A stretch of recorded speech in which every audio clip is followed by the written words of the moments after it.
بسم اللہ الرحمن الرحیم۔ گمنام ہیرو کے معزز ناظرین السلام علیکم۔ دوستو لائک ضرور کر دیا کریں، شکریہ۔ آئیے چلتے ہیں کہانی کی طرف۔ وہ لوگ تبدیلیوں پر کام کر رہے ہیں۔ ایک بار سب کچھ طے ہو گیا تو پھر ہمارا ان سے اس حد تک رابطہ رہ جائے گا کہ استعمال ہونے والی چیک بکس کے کاؤنٹر فائل انہیں لوٹا کر نئی چیک بکس لیتے رہیں۔ میں نے وہاں کافی وقت گزار لیا تھا۔ میری بعض سنگین الجھنیں دور ہو چکی تھیں۔ اس دوران میں کاروں کی تباہی کا خوفناک واقعہ بھی رونما ہو چکا تھا۔ آدم کے ذریعے اس تباہ کن دھماکے کا سبب سامنے آ گیا تھا، لیکن مجھے اندازہ تھا کہ جلی ہوئی گاڑیوں کا ملبہ ٹھنڈا ہونے پر وہ لوگ بہت احتیاط اور باریک بینی سے باقیات کا جائزہ لے کر اپنی آزادانہ رائے قائم کرنے کی کوشش کریں گے، جس کے لیے وقت درکار تھا۔ میری موجودگی میں وہ اپنی کارروائی کا آغاز نہیں کر سکتے تھے۔ میں نے ان کے سروں پر مسلط رہنے کی بجائے وہاں سے اٹھنا چاہا، لیکن جنرل نے اصرار کر کے مجھے روک لیا۔ وہ اس پہلی ملاقات میں میرے ساتھ زیادہ سے زیادہ وقت گزارنے کا خواہاں نظر آ رہا تھا۔ آخرکار 11 بجے میں ان سے روانگی کی اجازت لینے میں کامیاب ہو گیا۔ وہاں ہونے والے دھماکے میں میری گاڑی بھی تباہ ہو چکی تھی۔ برآمدے میں نکلنے کے بعد اول خان کو احساس ہوا کہ وہاں میری واپسی کے لیے کوئی گاڑی موجود نہیں تھی۔ اول خان کی سرکاری لینڈ کروزر بھی دھماکے کی خوراک بن چکی تھی، مگر اس کی ذاتی گاڑی اسٹیشن 4 کے کسی دور افتادہ مقام پر محفوظ حالت میں موجود تھی۔ اس نے آدم کے ذریعے فون پر اپنے کسی آدمی کو پیغام بھجوایا۔ ہمیں زیادہ دیر تک انتظار نہیں کرنا پڑا۔ ایک شخص اول خان کی گاڑی لے کر چند منٹ میں وہاں آ گیا۔ جلتی ہوئی گاڑیوں کے شعلے دم توڑ چکے تھے، لیکن ہوا کے جھونکوں کے ساتھ ملبے میں چنگاریاں دہک رہی تھیں، جن سے کثیف دھواں فضا میں پھیل رہا تھا۔ اس دھوئیں میں تاروں اور گاڑیوں کے مختلف حصوں میں لگی ہوئی پلاسٹک کی اشیاء جلنے کی بہت تیز اور ناگوار بو رچی ہوئی تھی۔ آثار بتا رہے تھے کہ پانی کے وافر استعمال کے بغیر وہ ملبہ شام سے پہلے ٹھنڈا نہیں ہو سکے گا۔ اول خان خود بھی گاڑی سے محروم ہو چکا تھا۔ جنرل کی کار دھماکے کا براہ راست نشانہ بنی تھی۔ ان دشواریوں کا احساس کرتے ہوئے میں نے اول خان کی گاڑی لے جانے سے لاکھ انکار کیا، لیکن وہ نہ مانا۔ میری گاڑی اسٹیشن 4 کی حدود میں تباہ ہوئی تھی۔ وہ اس نقصان کی اخلاقی ذمہ داری بوجھ تلے دبا جا رہا تھا۔ اس نے اپنی ذاتی گاڑی کی چابی زبردستی میرے حوالے کر دی۔ میں وہاں سے واپس روانہ ہوا تو اندر سے میرا دل اداس تھا۔ اسٹیشن 4 کی حدود میں ہر طرف سناٹے اور ویرانی کا راج تھا۔ عملے کو وہاں محدود ضرور کیا گیا تھا، لیکن ان لوگوں کی نقل و حرکت پر کوئی پابندی نہیں لگائی گئی تھی۔ پھر بھی سب لوگ اپنے اپنے کمروں میں سمٹے ہوئے تھے۔ وہ لوگ میدان میں مردانہ وار زندگی گزارنے کے عادی تھے۔ دشمن کے سامنے سینہ سپر ہو کر اس کا سر کچلنے کے سارے حربی طریقوں کے تربیت یافتہ تھے۔ میدان سے سب کی واپسی اور پھر تعطل نے ایس ٹی ایف کے سارے عملے کو شدید مایوسی میں مبتلا کیا ہوا تھا۔ رہی صحیح کسر آکٹ کے اس خوفناک دھماکے نے پوری کر دی تھی، جس کے نتیجے میں دیکھتے ہی دیکھتے 4 قیمتی گاڑیاں شعلوں کی لپیٹ میں آ گئی تھیں۔ اداسی اور باددلی کی اس مایوس کن فضا کو اسٹیشن 4 کی چیک پوسٹ پر الوداع کہہ کر میں نے گاڑی سڑک پر ڈالی اور تیزی سے واپس روانہ ہو گیا۔ وہاں سے لوٹتے ہوئے میرے لیے صرف ایک خیال طمانینت کا باعث تھا کہ اس تاریک سرنگ کے آخری سرے پر امید کی روشنی نظر آ رہی تھی۔ آنے والے چند دنوں میں ایس ٹی ایف کی مکمل بحالی ہونے والی تھی۔ ہمارا ایک چھت کے نیچے رہنے کا کیا فائدہ ہے؟ گھر پہنچتے ہی ویرا میرے اوپر پھٹ پڑی۔ ہمیں یوں اجنبیوں کی طرح رہنا ہے تو ہم الگ الگ بھی رہ سکتے ہیں۔ میرے لیے اس کے وہ تیور غیر متوقع تھے۔ میں کچھ نہ سمجھنے والے انداز میں سلطان شاہ کا منہ تکنے لگا۔ مجھے شبہ ہوا تھا کہ اس نے میرے خلاف ویرا کے کان بھرے ہوں گے۔ تم ان بے سروپا باتوں پر دھیان نہ دو، سلطان شاہ نے بے پروایانہ انداز میں مجھے دلاسا دیا۔ ہم ایک چھت کے نیچے بھی الگ الگ رہتے ہیں، کوئی ایک دوسرے کی گود میں نہیں چڑھا رہتا۔ ہر ایک کو سونے کے لیے الگ کمرہ میسر ہے۔ تمہاری اور غزالہ کی بات الگ ہے۔ میاں بیوی زیادہ دیر تک الگ الگ رہیں تو تشویش ہونے، تم اپنی زبان بند رکھو۔ ویرا نے بات کاٹ کر اسے ڈانٹ دیا۔ غنیمت یہ تھا کہ اس کی باتیں تلخ تھیں لیکن لہجہ دھیما ہی تھا۔ سلطان شاہ کو چپ کرانے کے بعد وہ میری طرف متوجہ ہو گئی۔ میں پوچھ رہی ہوں کہ تم نے کیا چکر چلایا ہوا ہے؟ پتہ نہیں تم کس چکر میں ہو، میں نے اطمینان سے ایک نشست سنبھالتے ہوئے کہا۔ اگر اول خان سے میری ملاقات کو تم چکر سمجھ رہی ہو تو اس بارے میں شام ہی کو سب کو معلوم ہو گیا تھا۔ میں صبح سویرے تمہیں نہیں اٹھا سکتا تھا، تم گدھے گھوڑے بیچ کر سو رہی تھی۔ تم گرامر کی غلطی کر رہے ہو۔ سلطان شاہ نے اسی لمحے مجھے ٹوک دیا۔ مرد گدھے گھوڑے بیچ کر سوتے ہیں، قواعد کی روح سے عورتوں کو گدیاں اور گھوڑیاں بیچ کر سونا چاہیے۔ قواعد کے بچے تم خاموش نہیں رہو گے؟ ویرا نے اسے گھور کر کہا۔ میں تم سے نہیں، ڈینی سے بات کر رہا تھا۔ سلطان شاہ نے معصومانہ سنجیدگی سے کہا۔ تم کو 7 خون معاف ہے لیکن ڈینی پاکستانی ہے، میں اسے مادر پدر آزاد اردو بولنے کی اجازت نہیں دے سکتا۔ ذرا سی دیر کے لیے تم خاموش رہو۔ میں نے ہاتھ اٹھا کر سلطان شاہ سے کہا۔ میں نے ویرا کے تیور خراب ہوتے ہوئے دیکھ لیے تھے، میں ان دونوں کے درمیان مداخلت نہ کرتا تو ان کے درمیان باقاعدہ جھڑپ کا آغاز ہو سکتا تھا۔ میری ہدایت پر سلطان شاہ نے سختی سے اپنے دونوں ہونٹ بینچ کر سعادت مندانہ انداز میں اپنا سر جھکا لیا۔ میں نے اپنی بے ساختہ ہنسی ضبط کرتے ہوئے ویرا سے پوچھا، ہاں تم چھت کے بارے میں کیا کہہ رہی تھی؟ رات کو فون پر تم نے شوبراج اور جلال سے بات کی تھی، یکے بعد دیگرے ان دونوں کے فون آئے تھے۔ یہ رات کی نہیں، صبح سویرے کی بات ہے۔ اس وقت میں گہری نیند سویا ہوا تھا۔ ان دونوں سے تمہاری کیا بات ہوئی تھی؟ ویرا نے اگلا سوال داغ دیا۔ میں بتا چکی ہوں کہ شوبراج نے اپنے فرار کی خبر دی تھی، بعد میں جلال نے اس کی تائید کر دی، مجھ سے پہلے۔ غزالہ بول پڑی، گویا تم ان دونوں کے آقا ہو، انہوں نے اتنی سی بات بتانے کے لیے تمہاری نیند خراب کی تھی؟ ویرا نے جلے کٹے لہجے میں کہا۔ ان ادھوری باتوں سے مجھے وحشت ہوتی ہے۔ غزالہ سے پوچھو تو اسے کچھ ہوش ہی نہیں ہوتا۔ اس نے دونوں فون کالز کو ایک چھوٹے سے جملے میں نپٹا دیا۔ آگے پیچھے کی باتیں اسے نہیں معلوم، سیدھا سا جواب مل جاتا ہے کہ تم آؤ گے تو تفصیل بتاؤ گے۔ اندر سے جل جل کر میرا خون سیاہ ہو گیا ہے۔ ٹھیک کہہ رہی ہو، سلطان شاہ نے سر ہلا کر تند سے کہا۔ یہ سیاہی تمہارے گلابی شبابی چہرے سے بھی جھلک رہی ہے۔ اتنی سی بات پر تم کیوں کڑ رہی ہو؟ تمہیں معلوم ہے کہ غزالہ ان باتوں میں زیادہ دلچسپی نہیں لیتی۔ سلطان شاہ کو بھی زیادہ تفصیل نہیں معلوم، لیکن یہ حشاش بشاش ہے، تمہاری طرح جل بن نہیں رہا۔ میں نے نرمی سے اسے سمجھایا۔ غزالہ زیادہ قصوروار نہیں ہے، وہ گہری نیند سے اٹھی تھی۔ اس نے صرف میرے مکالمے سنے ہوں گے، اسے کیا پتا کہ دوسری طرف سے کیا کہا جا رہا تھا۔ اس نے وہ خلاصہ سنا دیا جو میں نے اسے بتایا تھا۔ یہ بات غزالہ بھی اسی پیرائے میں بتا سکتی تھی۔ ویرا نے شکوہ کیا، لیکن یہ میرے سوالوں پر یوں چڑ رہی تھی جیسے جانتے ہوئے بھی مجھے کچھ نہ بتانا چاہ رہی ہو۔ یہ تمہارا قصور ہے، بعض اوقات تم اس طرح دوسروں کے سر پر سوار ہونے کی کوشش کرتی ہو کہ اچھے خاصے آدمی کو تمہارے اوپر تاؤ آنے لگتا ہے۔ اگر کراچی یونیورسٹی نے کبھی چڑھانے کے موضوع پر ڈاکٹریٹ کی ڈگری کے اجرا کی منظوری دی تو اس کے سب سے پہلی حقدار تم ہوگی۔ تمہیں اپنے رویوں پر نظر ثانی کی ضرورت ہے۔ مانے لیتی ہوں کہ غزالہ کے ساتھ میرا رویہ درست نہیں رہا ہوگا، لیکن تمہارے ساتھ میں نے کون سی بدسلوکی کی ہے جو تم اتنی دیر سے مجھے ٹال رہے ہو؟ اس بار ویرا نے اپنے لب و لہجے پر قابو رکھنے کی شعوری کوشش کی تھی۔ اس سے بڑی بدسلوکی کیا ہوگی کہ تم نے ڈینی سے تجریدی انداز میں بات شروع کی تھی۔ سلطان شاہ ایک مرتبہ پھر بول پڑا۔ چھت، اجنبی، الگ الگ چکر، یہ سب بے سروپا باتیں تھیں۔ تمہیں براہ راست پوچھنا چاہیے تھا کہ شوبراج کیا بک رہا تھا اور جلال نے کیا فرمایا تھا، تمہیں جواب مل جاتا۔ تم بہت آسانی سے مشتعل ہو جاتی ہو۔ سلطان شاہ تمہاری اس کمزوری سے فائدہ اٹھاتا ہے اور یہ سلسلہ دراز ہو جاتا ہے۔ میں نے کہا، دوسروں کے ساتھ ایسا نہیں ہوتا، یہ ایسے لاٹھ مار انداز میں بات کرتا ہے کہ نہ چاہتے ہوئے بھی میری کھوپڑی سنک جاتی ہے۔ ویرا نے کھلے دل سے اعتراف کیا۔ میں خانزادہ ہوں۔ سلطان شاہ اپنے سینے پر ہاتھ مار کر بولا۔ میں کھیسے نکال کر عورتوں کی خوشامد نہیں کر سکتا۔ دیکھو، یہ مجھ سے ایسی بکواس کرتا رہتا ہے۔ ویرا نے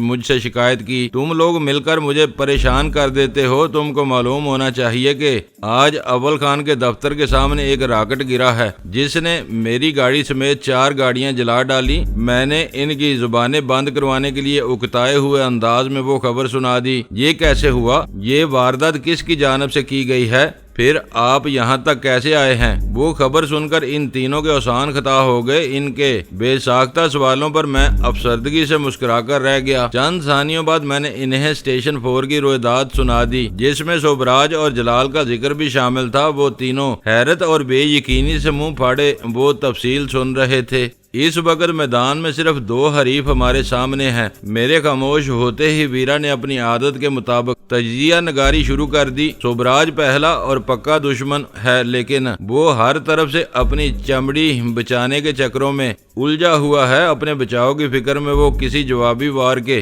بارے میں سوچ بھی نہیں سکتا۔ صبح سویرے وہ مدن لال کے گھر سے بھاگ کر کنکریٹ کے پائپ میں گھسا ہوا تھا۔ اس کے پاس حملے کے لیے وقت تھا اور نہ وسائل۔ یہ کام صرف گیری کا ہو سکتا ہے۔ اس وقت وہ لوگ ہاتھ دھو کر ایس ٹی ایف کے پیچھے پڑے ہوئے ہیں۔ انہوں نے اپنے منتخب کیے ہوئے وقت پر جنرل کی گاڑی کو نشانہ بنایا ہے۔ سوال یہ پیدا ہوتا ہے کہ فوجی چوکیوں پر کڑی دیکھ بھال کے باوجود کوئی شخص میزائل اور لانچر سمیت چھاؤنی کی حدود میں کیسے داخل ہوا؟ غزالہ بولی، کوئی حادثہ ہوتا ہے تو چند روز کے لیے کڑی جانچ پڑتال شروع ہو جاتی ہے، جو رفتہ رفتہ معمول کی سرسری دیکھ بھال تک محدود رہ جاتی ہے۔ میں نے جواب دیا، یہ میری سنی سنائی نہیں، ذاتی تجربات کی بات ہے۔ چوکیوں کے گارڈز ہم جیسے انسان ہوتے ہیں، مسلسل ایک جیسا کام کرتے کرتے اکتا جاتے ہیں، گاڑیوں پر اچٹتی ہوئی نظر ڈال کر راستہ دے دیتے ہیں، کسی پر شبہ ہو جائے تو اسے تفصیلی تلاشی کے لیے روک لیتے ہیں۔ گیری کو کیسے پتا چل گیا کہ جنرل اسٹیشن 4 میں موجود ہے؟ ویرا نے پوچھا۔ حیرت ہے کہ تم میرے تازہ ترین تجربات کو بھول رہی ہو۔ گیری نے میری گاڑی میں چپ ڈال کر اپنے آدمی میری راہ پر لگا دیے تھے۔ یہی کچھ جنرل کے ساتھ ہوا ہوگا۔ جس چپ سے گاڑی کی پوزیشن کی نشاندہی ہو رہی تھی، اسی سے راکٹ کی رہنمائی کی گئی۔ تم یہ بات اتنے وثوق سے کیسے کہہ سکتے ہو؟ سلطان شاہ کی پیشانی پر تفکر امیز لکیریں ابھر آئیں۔ سنجیدہ باتیں شروع ہوتے ہی وہ ویرا کو بلا بیٹھا تھا۔ جنرل سے میری ملاقات کا وقت 9 بجے کا تھا، لیکن وہ 8 بجے اسٹیشن 4 میں پہنچا ہوا تھا۔ دھماکہ 9:30 بجے کے لگ بھگ ہوا۔ اس 1.5 گھنٹے کے وقفے میں ان کا کوئی آدمی اطمینان سے وہاں پہنچ کر راکٹ فائر کر سکتا تھا۔ اس دھماکے کے نتیجے میں پوری چھاؤنی میں ہلچل مچ گئی ہوگی، غزالہ نے پھریری لے کر کہا۔ ایس ٹی ایف والوں میں بے چینی کی لہر دوڑی تھی۔ دوسروں نے اس دھماکے پر دھیان بھی نہیں دیا ہوگا۔ وہ چھاؤنی کا علاقہ ہے، وہاں فائرنگ اور ہلکی گولہ باری کی آوازیں معمولات میں شامل ہیں۔ دن میں چاند ماری کی مشقیں ہوتی رہتی ہیں، میں نے بتایا۔ یہ تصدیق ضروری ہے کہ جنرل کی گاڑی پر FBI کی طرف سے حملہ ہوا ہے، ویرا بڑبڑائی۔ واقعات کھلی نشاندہی کر رہے ہیں، مزید تصدیق ہو بھی گئی تو ہم کیا کر لیں گے؟ میں نے کہا۔ وہ خود چھیڑ چھاڑ پر اتر آئے ہیں تو انہیں منہ توڑ جواب دینا ضروری ہو گیا ہے۔ احتیاط کا یہ مطلب نہیں کہ ہم ان سے دست بستہ مار کھاتے رہیں۔ اس بارے میں جنرل یا اول خان نے کسی رد عمل کا مظاہرہ نہیں کیا۔ میں نے دل ہی دل میں ویرا کے اٹھائے ہوئے نقطے کو سراہتے ہوئے اپنی تشویش ظاہر کی۔ ان کے گھر میں ڈاکہ پڑا ہے، ان کے اوسان ٹھکانے پر نہیں رہے ہوں گے۔ تمہارے آ جانے کے بعد انہوں نے اس حملے پر کھل کر بات کی ہوگی۔ چاہو تو تم کھوج لگا سکتے ہو، سلطان شاہ بولا۔ ڈینی بن کر تم نے سوبراج سے دوستی گانٹھی ہوئی ہے، کرنل داور کے روپ میں تم نے گیری کے دوست ہو۔ اسے ایک فون کیوں نہیں کر لیتے؟ اس سے تمہارا رابطہ ٹوٹے 2 دن ہو رہے ہیں۔ گیری ہارٹ کے اماں پر اس سے میری آخری ملاقات اولڈ کلفٹن پر ہوئی تھی، جہاں اس نے میری گاڑی میں بیٹھ کر ایس ٹی ایف کے خلاف اس قدر زہر اگلا تھا کہ اس کی معلومات سے خوفزدہ ہو کر مقتدر قوتوں نے فوری طور پر اس فورس کی ساری سرگرمیاں معطل کرنے کا بڑا فیصلہ کر لیا تھا۔ اسی دوران میں گیری نے کمینگی اور اپنی دانست میں چلاکی کا مظاہرہ کرتے ہوئے میری گاڑی میں ایک چپ ڈال دیا تھا، جس کی مدد سے شام کو 2 امریکی ہمارے رہائشی علاقے میں پہنچنے میں کامیاب ہو گئے تھے۔ سلطان شاہ نے اتفاق سے انہیں نہ دیکھ لیا ہوتا تو ہمارے لیے وہ رات بہت باری ہو سکتی تھی۔ گھر سے فرار کے بعد جب ہم چپ تلاش کرنے میں کامیاب ہو گئے تو گیری کی بدنیتی کھل کر سامنے آ گئی۔ ایک طرف وہ ایس ٹی ایف کے خلاف زہر افشانی کر رہا تھا، دوسری طرف میرے خلاف اپنے مذموم عزائم کو پروان چڑھا رہا تھا۔ اگلے روز میں امریکی قونصل خانے میں اپنی شکایت لے کر اس سے ملا تھا اور وہ ہماری آخری ملاقات تھی۔ مجھے محسوس ہو رہا تھا کہ نک ہاروے کی موت ان کے لیے ایک گہرا گاؤں ثابت ہوئی تھی، اسے اس کے گھر میں گھس کر مارا گیا تھا، قاتل رنگے ہاتھوں پکڑا گیا تھا۔ ان کے تمام دعووں کے برعکس شوبراج نے اخبارات سے رابطہ کر کے یہ اعتراف کر لیا تھا کہ نک کو اس نے مروایا تھا۔ شوبراج ان کے قابو میں نہیں آ رہا تھا، وہ کھسیانی بلی کھمبا نوچے کے عین مطابق ہم لوگوں سے نک کے خون کا بدلہ لینے پر تل گئے تھے۔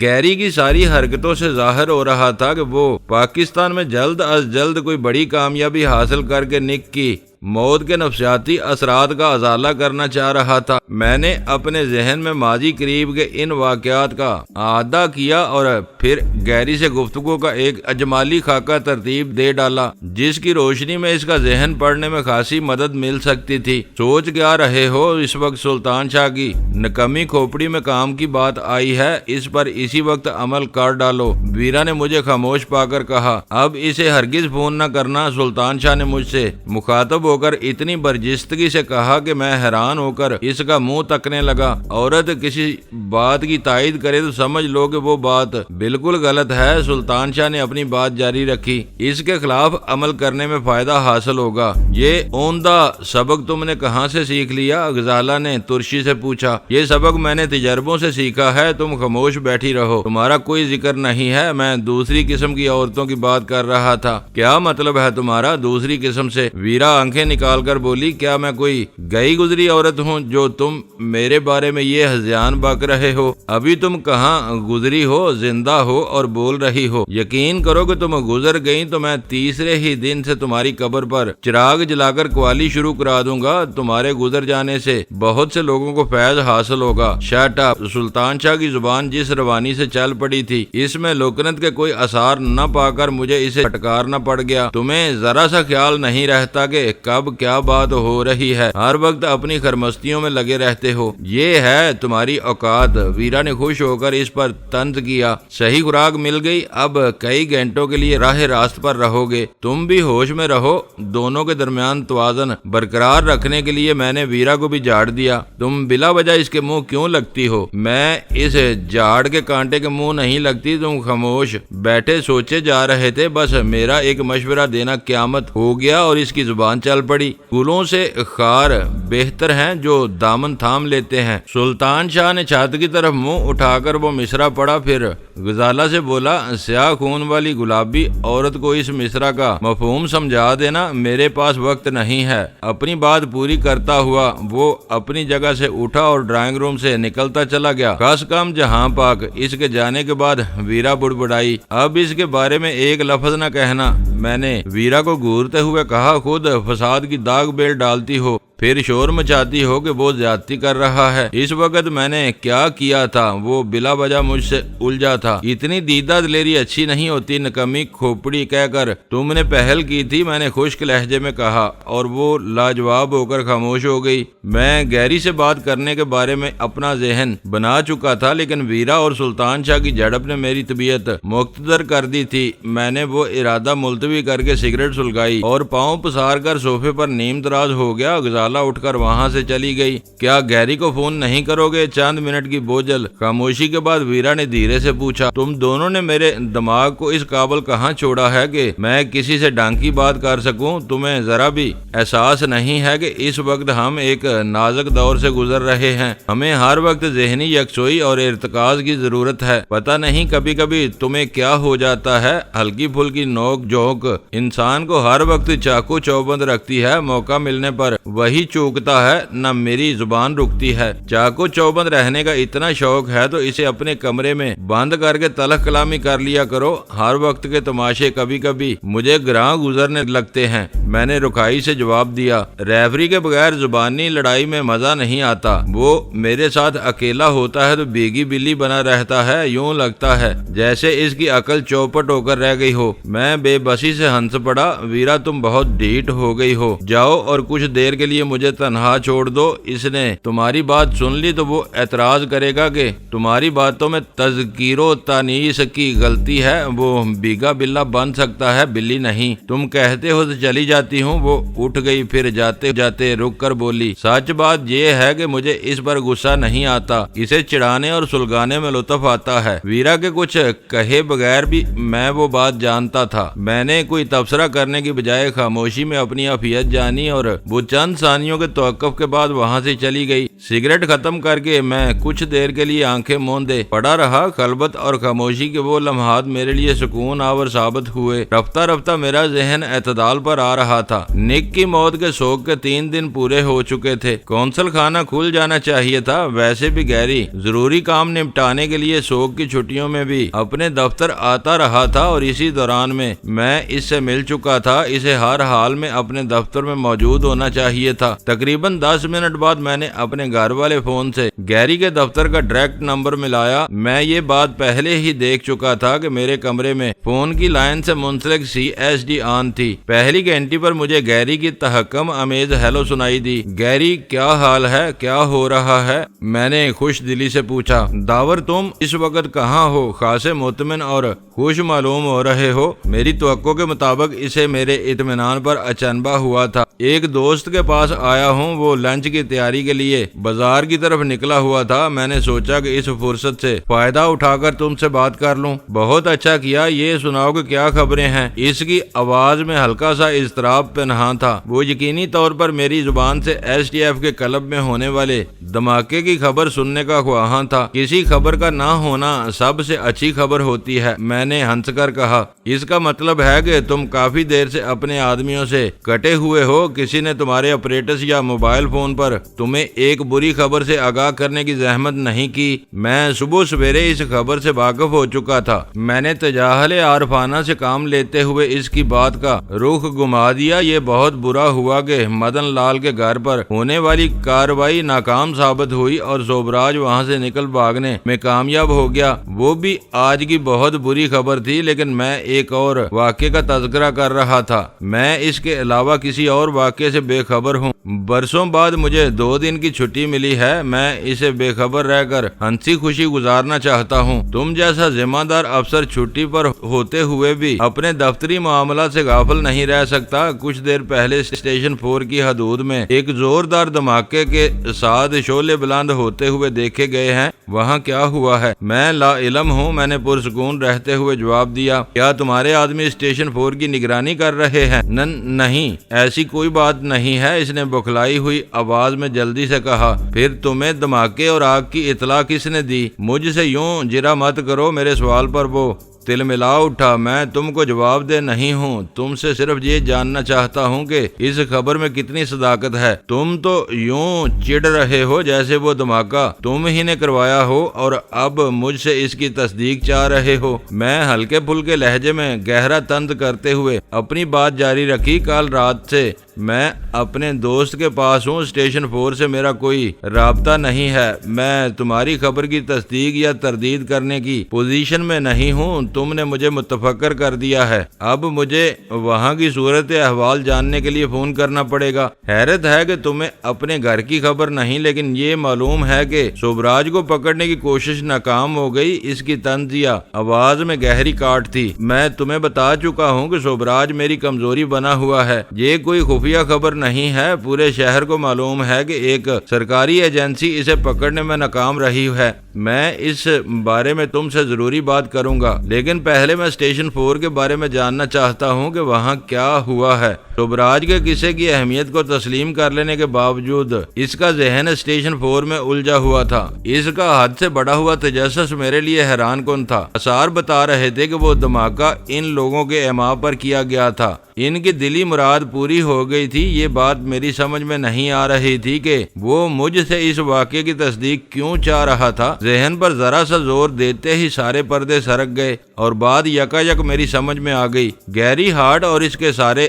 رازداں امریکی نژاد تھے۔ ان سفید فاموں کے لیے کسی حساس علاقے میں گھسنا تقریباً ناممکن تھا۔ وہ کسی ہیلے بہانے سے کہیں گھسنے میں کامیاب ہو جاتے تو دھماکے جیسی کارروائی کر کے ان کا بچ نکلنا ناممکنات میں سے تھا۔ پاکستان میں اپنی تخریبی کارروائیاں جاری رکھنے کے لیے انہیں ہر لمحے مقامیوں کی مدد درکار تھی۔ اس کام کے لیے انہوں نے سوبراج کو پالا ہوا تھا۔ پاکستان کی آستین میں پلنے والا وہ ناگ نقاب پوش کوبرا کے روپ میں مقامی مجرموں سے گہرے روابط رکھتا تھا اور انہیں معقول معاوضے پر اپنے آقاؤں کے لیے استعمال کرتا تھا۔ سوبراج کے یکا یک زیر زمین چلے جانے سے وہ خانہ خالی ہو گیا تھا اور امریکی مفلوج ہو کر رہ گئے تھے۔ وہ کراچی میں بہت کچھ کرنا چاہتے تھے لیکن کچھ بھی نہیں کر پا رہے تھے۔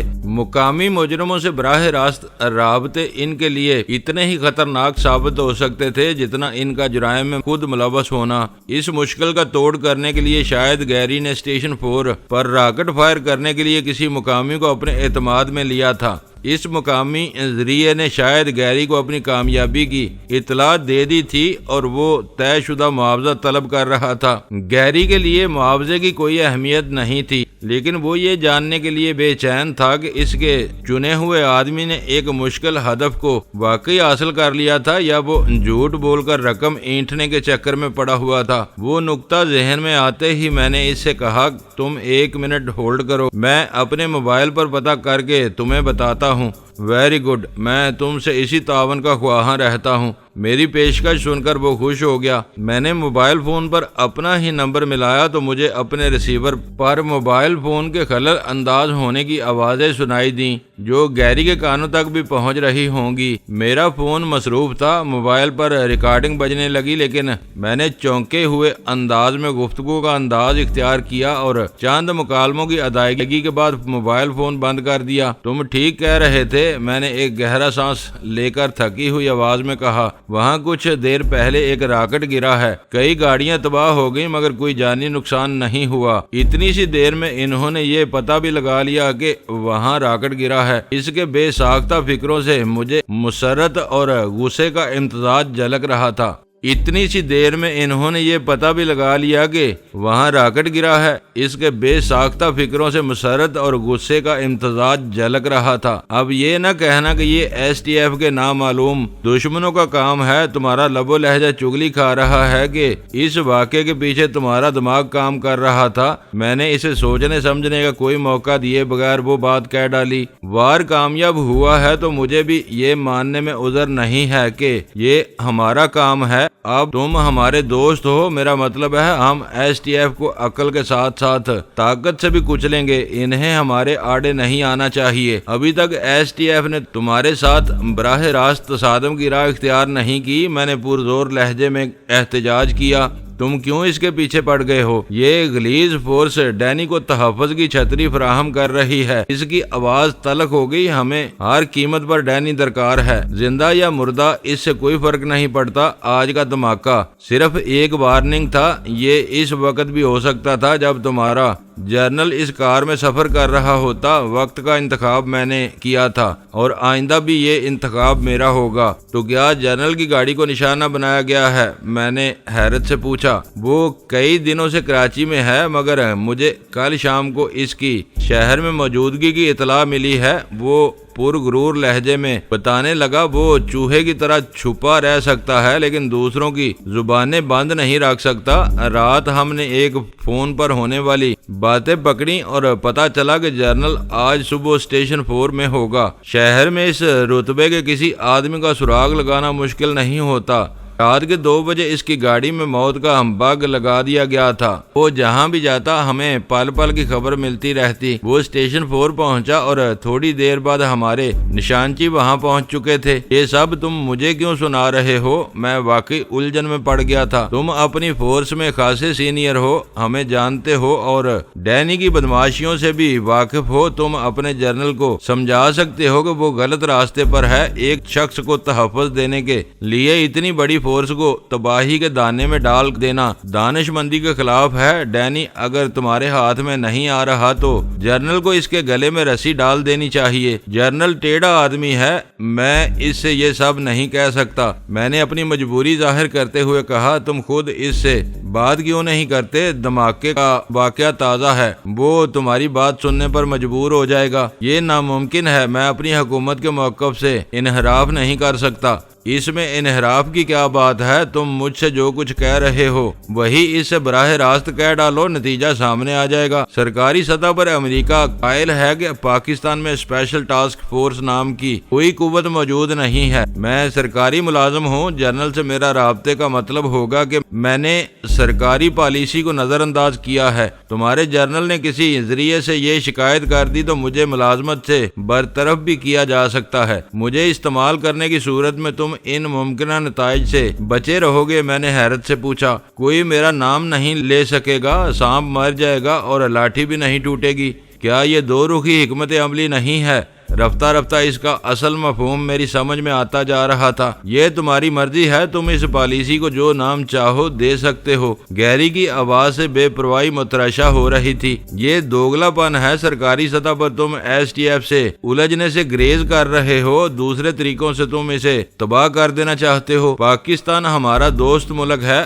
ہم اس سے کوئی بگاڑ پیدا نہیں کرنا چاہتے۔ تمہیں میرے رویے میں اس خلوص اور نیک نیتی کا تسلسل ملے گا۔ دوستی پورے وجود سے ہوتی ہے، یہ نہیں ہوتا کہ تم اپنے دوست سے کہو گے مجھے تمہارا پورا وجود بہت عزیز ہے لیکن تمہاری بائیں ٹانگ مجھے اچھی نہیں لگتی۔ دوستی کے نام پر اسے کٹوا کر الگ پھینک دو۔ غیر سرکاری طور پر تم جانتے ہو کہ ایس ٹی ایف پاکستان کے لیے کتنا کام کر رہی ہے۔ اس کے خلاف قدم اٹھا کر تم پاکستان کو نقصان پہنچانے کی تیاری کر رہے ہو۔